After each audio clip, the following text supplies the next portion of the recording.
Yes. Watch this. Won't be for you guys, because by the time this starts going, I'll have all this compiled and edited like 3 months before it needs to go out. But I love coming back to just blood spraying on the floor, because the last thing we saw was Junet's being ripped clean out of it, being stitched on Ryuko. It's the anime rain of blood. It is. But all right, before we get into a more dialogue heavy than normal episode of the show, Mike, what was your favorite things? Boy, where to even start? I think the end where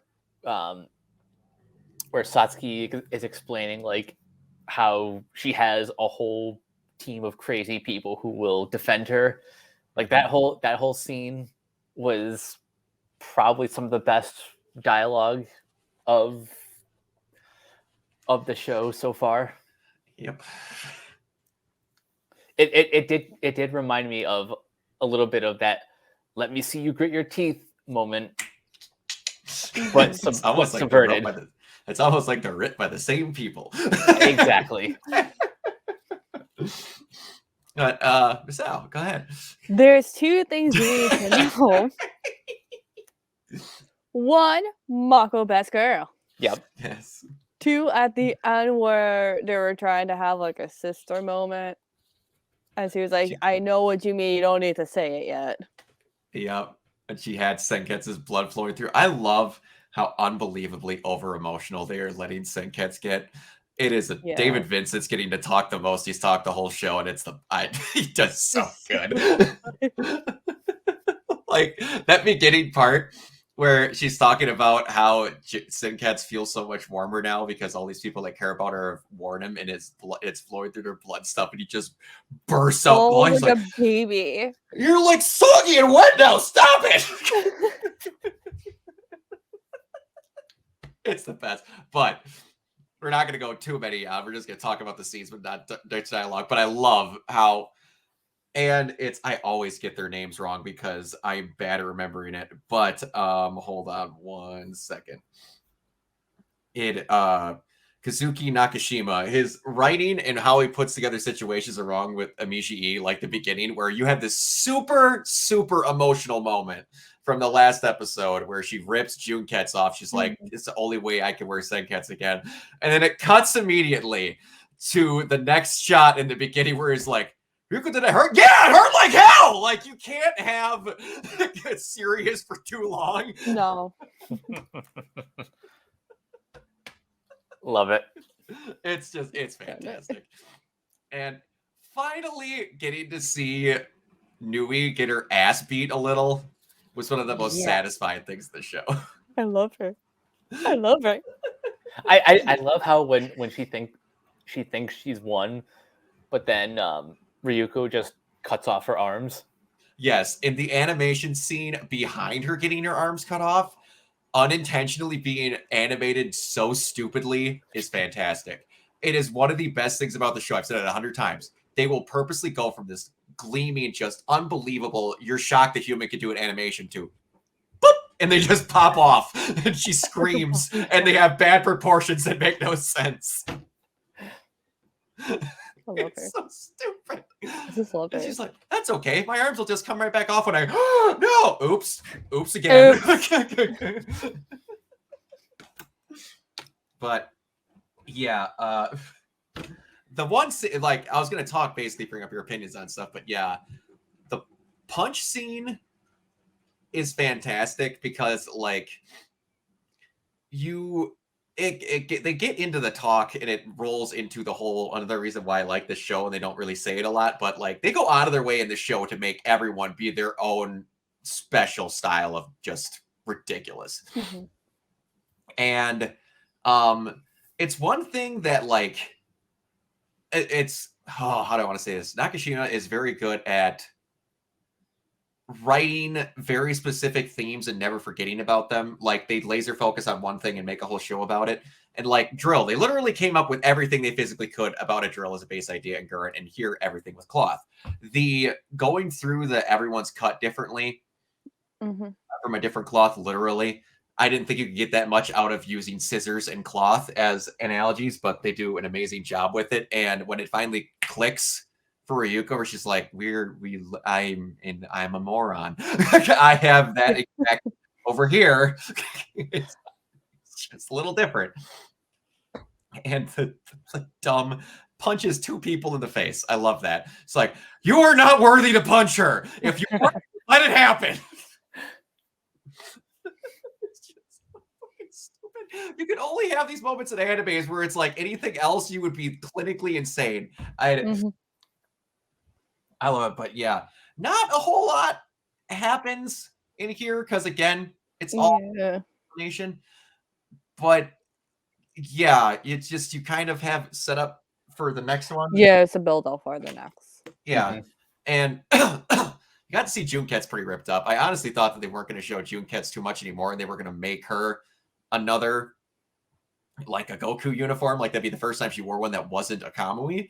And then when they show that they basically restitched it together and injected like basically all of her family into it, including Senketsu, I was like, oh, okay, so you basically, like they said, tamed it to be normal because now it's the same.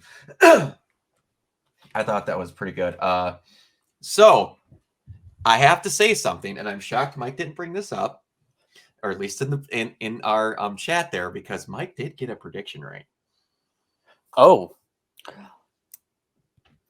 About what her plan is. She's going to make the planet wear a life fiber.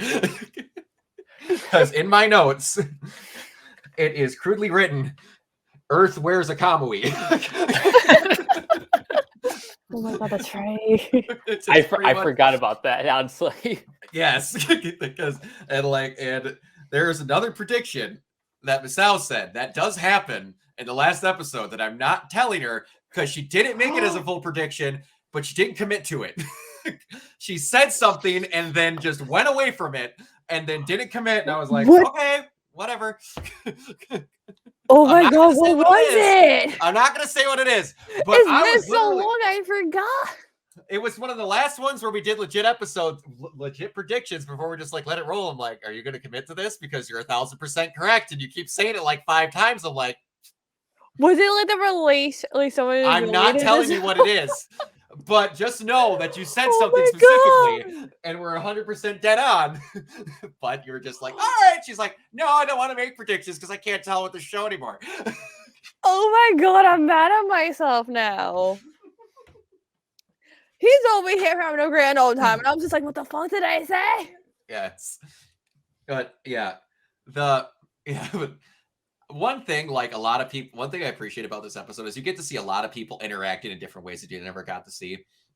Like one of the biggest things on the subreddit that they talk about a lot is the picture of kindly having dinner between Mako and Satsuki. She's like, I want to see more of those 2 people hanging out. I love that.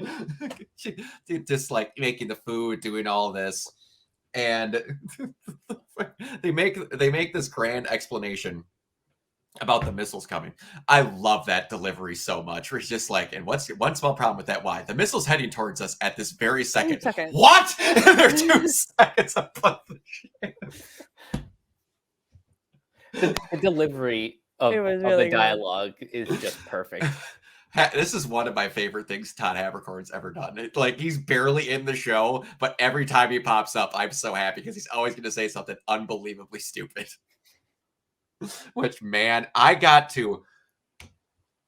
Oh, this is going to be a small tangent. Recently, because of my great parents, you can't see it a lot here, but right here is the full manga set collector's edition of Claymore.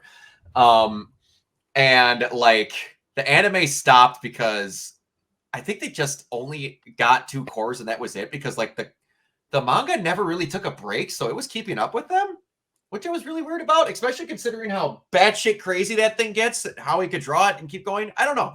But in the very beginning, there's this character, Rocky, who is unbearably annoying in the start. Like, it's just crying, doing all this other stuff. And then he ends up turning into an ultimate Giga Chad at the end, just like built amazing character, has a total turnaround, and they make it very obvious with that. Todd Habercorn voices him, and he voices him accurately, but he voices him a little bit too accurately, where it is one of the most just, my God, I never want to hear this character speak ever. Oh my goodness. Put Claire back on screen now. I'm sick of seeing Rocky. And like there's a point where Rocky has to run away and not be seen for a while until one of the very end battles, and it was like, thank God. But yeah, small tangent. I had to get in. Claymore anime is fantastic and the music is great, but I'm really sad that it stopped the way it did. And now it is stuck in an IP basement at Bowen Studio. So that's never going to get redone. But anyway, so yeah, you finally get to see them bonding as sisters in the cute little, please take care of your sister, I will. And she tries to call her sister, it just doesn't work. Just like, I can't. It's all right. I feel Senketsu's blood flowing through me. I know how you feel. Seriously? She does. I love that. Like, you could, like, that is the thing. Like, I'm glad you did that because that's what I picture every single time he cries. It's the, I can't. Oh my God. Or, like, one of my favorite vines of all time. Why are you looking up? I want to cry, but this mascara costs $47. Yeah, I that's can't ruin my been catching in mascara. that show. Can't ruin the mascara. It's so good. Being able to get great emotional moments out of like just absolute stupidity is what this pair is really good at. But anyway, so you get to see that there's also a bit of new abilities that Junket's absorbed because of Senketsu. But the moment that I was shocked more comments didn't come in here is the thing that happens in the last 2 seconds of this episode. Like sequence. It's total sequence. I was honestly just so enthralled by. We were heavily invested in the moment. We didn't know Yeah. how to respond.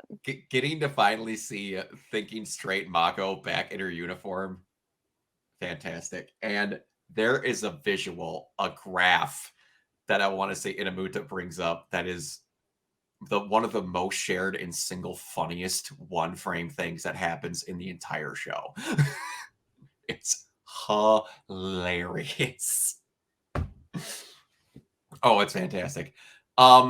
So I have been referencing an episode or talking about an episode where there's a solid 10-minute chunk where they just go, hey, do you remember that we made Gurren Lagann? We're going to reference it really hard and not even try and fake like we aren't. This is next episode. Oh, I can't wait. Yes. There is a moment that is one of the best things they ever do in season 1 of Gurren. And it has a great lead up that has, I want to say it's my favorite thing that Mako does in the entire show. Like by a country mile, nothing even comes close. And then there is a shot that is bordering on literally just redrawing a scene from like the last, I want to say episode 27 of Gurren. It's literally just this moment, but with the new characters in it. And then yeah, it's fantastic. Like I said, this one was dialogue heavy. The next one is not dialogue heavy at all. It is just all balls to the wall the entire time. And then the last one's a bit of a mix. And then yeah, then they have the OVA, but yeah, we'll get to that. But yeah, I'm quite excited to finally see the next one with you guys. I think you're gonna lose a little more because I think it's my favorite episode of the show. I'm gonna be honest, it might be. Other than the episode 7 with the family dinners and the fight club, it's probably up there. But yeah, we'll just get to that because, like I said, there was a lot of dialogue in this. There's not a whole lot else to talk about. They just kind of got their shit together. But yeah, anyway, all right, Mike, where can everybody find you? You guys can find me on Twitter at Captain K42. You can check out my quick thoughts on letterboxd.com/CoachK42. And you can follow Renegade Pop Culture on Facebook and Twitter at Ren Pop Culture. You can also find us on YouTube, on Podchaser. Subscribe to our Patreon at patreon.com/Renegade Pop Culture. Listen to all of our podcasts on Anchor, Spotify, Apple Podcasts, etc. And last but not least, everything can be found at renegadepopculture.com. Need an escape? So do we. Absolutely, Miss Al. And you can find me on Twitter at KivaLove028. And you can find me everywhere at Organoid0, mainly Twitch and YouTube. And until next time, we will see you all later. Peace. Bye.